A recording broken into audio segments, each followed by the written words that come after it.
Hello everyone. आज हम एक ऐसे देश के बारे में बात करेंगे जिसने अपने टाइम पे हर वर्ल्ड पावर को चुनौती दी। अफ़गानिस्तान के बारे में क्या रीज़न्स है कि अफ़गानिस्तान से जीतना इतना मुश्किल है।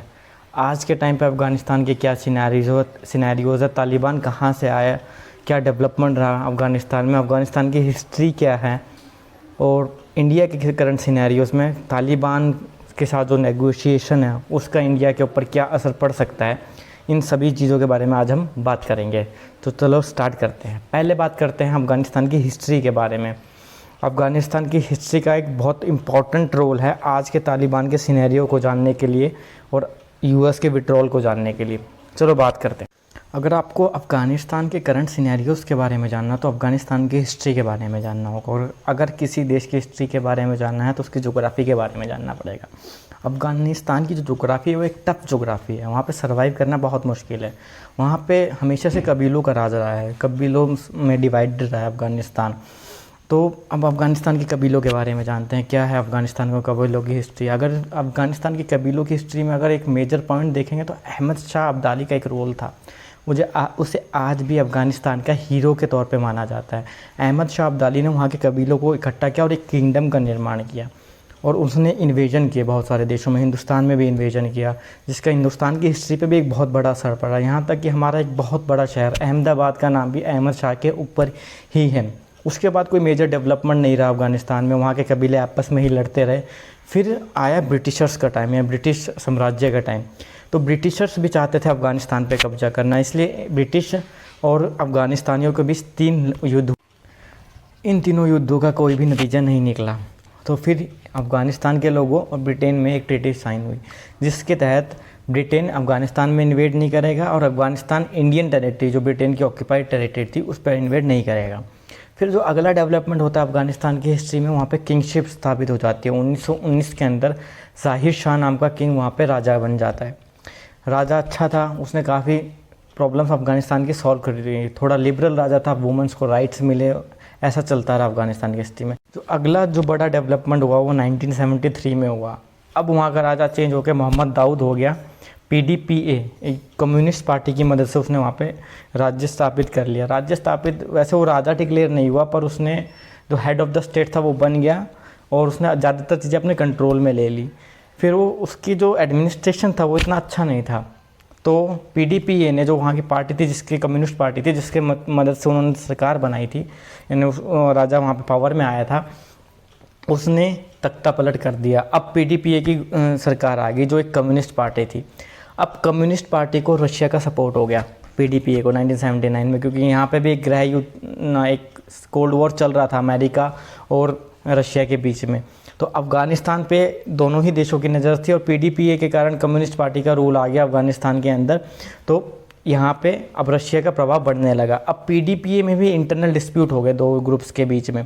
तो अब सोवियत यूनियन को लगा कि अगर अफ़गानिस्तान हमारे हाथ से चला गया तो ये आ जाएगा अमेरिका के हाथ में, जो सोवियत यूनियन नहीं चाहता था, क्योंकि अफ़गानिस्तान की लोकेशन ऐसी है। तो जो हमारा नेक्स्ट जो बड़ा डेवलपमेंट अफ़गानिस्तान की हिस्ट्री में हुआ वो था रशिया का इन्वेजन। तो 1979 में रशिया ने अफ़गानिस्तान में इन्वेड कर दिया। अफ़गानिस्तान में इन्वेड करते ही पाकिस्तान ने, जो पाकिस्तान की मदद से जो अमेरिका है, उसने वहाँ के लोकल्स को सपोर्ट करना शुरू कर दिया। उनको गन्स पहुँचाए, एम्यूनिशन पहुँचाए। ये सब पहुँचाने के कारण वहाँ के जो लोकल ट्राइब्स हैं, वहाँ के जो लोकल लोग हैं, वो अच्छी तरह लड़ पाए रशिया से, और 3 कंट्री से एक तरफ हो गई थी, ब्रिटेन, पाकिस्तान और अमेरिका, और रशिया यहाँ पे पड़ गया अकेला। तो इसके कारण 90s तक आते आते रशिया के अंडर एक प्रॉब्लम चल गई थी कि वहाँ पे डिसइंटीग्रेशन का बात होने लगी थी USSR की। तो इसके कारण यहाँ पे भी रशिया कमज़ोर पड़ने लगा और 1990s तक आते आते रशिया वहाँ पे अफ़गानिस्तान से हार गया। USSR के विड्रॉल के बाद वहाँ पे एक पॉलिटिकल वैक्यूम क्रिएट हो गया। अब उस पॉलिटिकल वैक्यूम में बहुत सारी पार्टीज़ आई, बहुत सारे ग्रुप्स बन गए। वहाँ पे अलग अलग देश अलग अलग ग्रुप को फंड करने लगे और वहाँ पे एक सिविल वॉर टाइप का सिचुएशन क्रिएट हो गया। फिर जो अगला बड़ा डेवलपमेंट हुआ वो 1994 में हुआ, जहाँ पे तालिबान बन के उभरा। तालिबान एक कट्टरपंथी ऑर्गेनाइजेशन था जो ट्राइब्स की पुरानी सोच पे डिपेंड था, कि जो इस्लामिक सोच पे डिपेंड था। तो तालिबान वहाँ के गाँवों में पहले उसने पकड़ बनाई, पहले 13 सूबों में उन्होंने पकड़ बनाई, धीरे धीरे करके वो शहरों की तरफ बढ़ते गए। और 1994 में उन्होंने पहले कांधार को, फिर 96 में आकर उन्होंने काबुल पे भी अपना साम्राज्य स्थापित कर लिया। और फिर उन्होंने अपनी एक गवर्नमेंट बनाई जो अफ़गानिस्तान में एक इस्लामिक रिपब्लिक की तरह इस्लामिक गवर्नमेंट बनी वहाँ पे। तो उसको फिर अफ़गानिस्तान का उन्होंने नाम चेंज करके रख दिया इमारेट्स ऑफ अफ़गानिस्तान। अब क्या हुआ, अफ़गानिस्तान में तालिबान की गवर्नमेंट बन गई। अब उन्होंने क्या किया कि वहाँ कट्टर इस्लामिक पंथी चीज़ें स्टार्ट कर दी, औरतों को बुरखे में रखना, शरेआम शूटिंग करना। अफ़गानिस्तान एक हेवन बन के रह गया टेररिज्म के लिए, और वो पूरा कट्टरपंथी इस्लाम की तरफ जाता रहा। अब तो जो नेक्स्ट बड़ा डेवलपमेंट हुआ वो 9/11 अटैक के बाद हुआ, जो अलकायदा ने अटैक कर दिया था अमेरिका के वर्ल्ड ट्रेड सेंटर में। तो उसके बाद क्या हुआ कि अलकायदा ने अफ़गानिस्तान में शरण ले ली। अफ़गानिस्तान वैसे ही हेवन था एक टेररिस्ट के लिए। तो अफ़गानिस्तान ने बनने में जैसे ही अलकायदा ने शरण ली, यूएसए ने अफ़गानिस्तान में वॉर डिक्लेयर कर दिया, वहाँ पे अपने ट्रूप्स भेजना स्टार्ट कर दिए।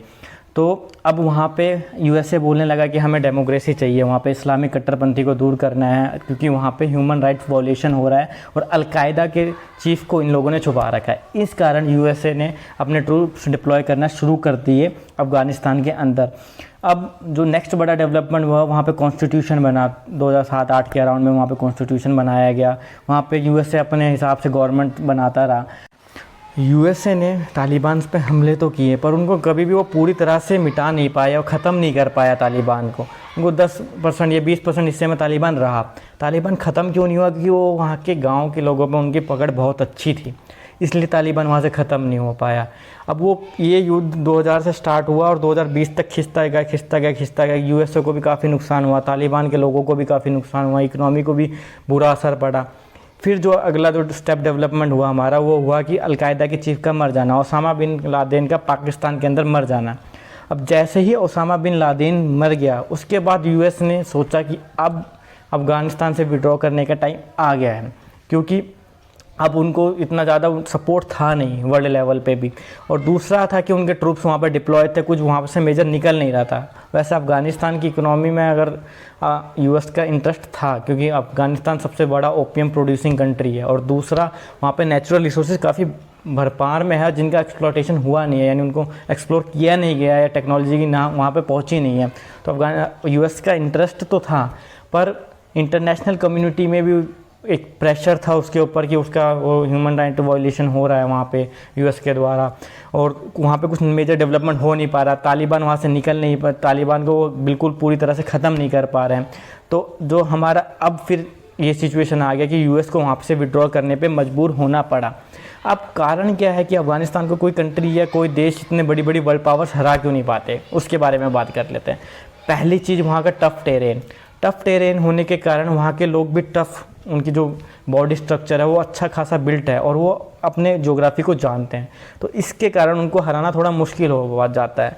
अफ़गानिस्तान के जो टेररिस्ट है, अगर वो कभी इंडिया पे भी हमला करते हैं तो उनको हराने में भी इंडियन आर्मी को ज़्यादा प्रॉब्लम्स आती है, क्योंकि वहाँ के जो बंदे हैं वो टफ़ है, बहुत ज़्यादा टफ़ है। 6 फुट 7 फुट उनकी हाइट होती है।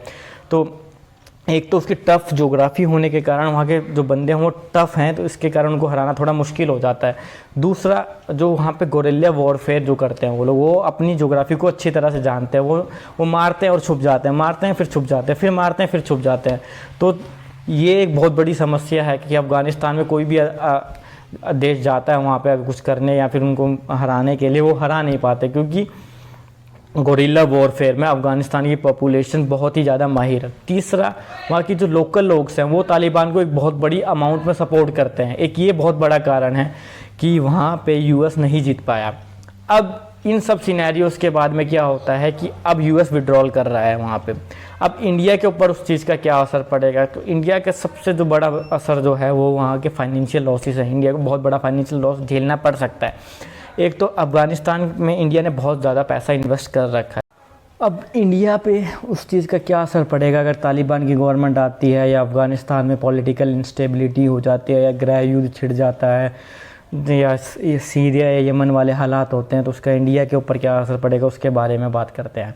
कोई भी देश ये नहीं चाहता कि उसके पड़ोसी देश पॉलिटिकली इंस्टेबल हो, इसका इंडिया पे बुरा असर पड़ेगा। जैसे कि हिंदी में बोला भी जाता है कि अगर पड़ोस के घर की दीवार जल रही है तो आपकी ईंटों पे भी दरारें पड़ेगी। तो यही अब इंडिया की सिचुएशन रही। अगर अफ़गानिस्तान में कुछ डेवलपमेंट बुरा हो जाता है तो उसका असर नेगेटिव इम्पैक्ट इंडिया के ऊपर पड़ेगा।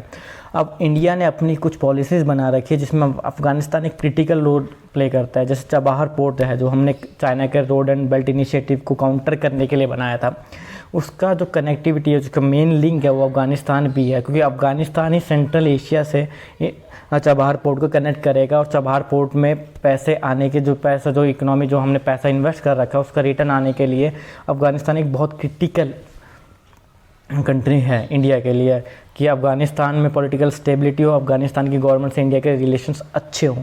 दूसरा जो है कि इंडिया अफ़गानिस्तान में, मैंने जैसा कि आपको बोला था कि बहुत बड़ा मिनरल रिच रिसोर्सेज हैं जिनको एक्सप्लॉइट नहीं किया गया अभी तक। तो ऐसा ही एक एरिया हाजीगंज नाम का है जहाँ पे इंडिया ने क्या बोलते हैं रेलवे लाइंस भी डेवलप की हैं, रोड्स भी डेवलप की। हाजीगंज एशिया का सबसे बड़ा आयरन ओर का सोर्स हो सकता है हाजीगंज एरिया। इंडिया की 2011 में इंडिया की कंपनीज में वहाँ पे बिडिंग भी की है हाजीगंज में आयरन ओर को एक्सट्रैक्ट करने के लिए।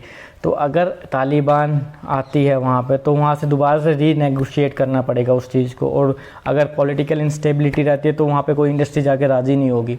एक इशू हो सकता है। तीसरा, इंडिया ने वहाँ पे बहुत बड़ा इन्वेस्टमेंट कर रखा है, वहाँ पे पॉलीटेक्निक्स डेवलप किए हैं, वहाँ पे पानी के इंफ्रास्ट्रक्चर पे डेवलप किया है। तो वो सब चीज़ें भी वो भी सारी वेस्ट हो जाएंगी, क्योंकि जो नई गवर्नमेंट आएगी तालिबान की अगर आ जाती है तो वो इंडिया को किस सिनेरियो में लेगी वो पता नहीं है। चौथा, अफ़गानिस्तान से इंडिया के 100 किलोमीटर 100-150 किलोमीटर के अराउंड में बाउंड्री लगती है, और अगर तालिबान का झुकाव पाकिस्तान की तरफ हुआ तो पाकिस्तान तालिबान का यूज़ करके कश्मीर में आतंकवाद को बढ़ावा दे सकता है। एक ये बहुत बड़ा रीज़न है कि इंडिया को तालिबान की गवर्नमेंट के आने से जो नुकसान हो सकता है, क्योंकि अभी भी जो नेगोशिएटर है जो बीच में था वो पाकिस्तान ही था। ISI का एक एक्टिव रोल माना जा रहा है ये नेगोशिएशन जो टॉक चल रहे हैं।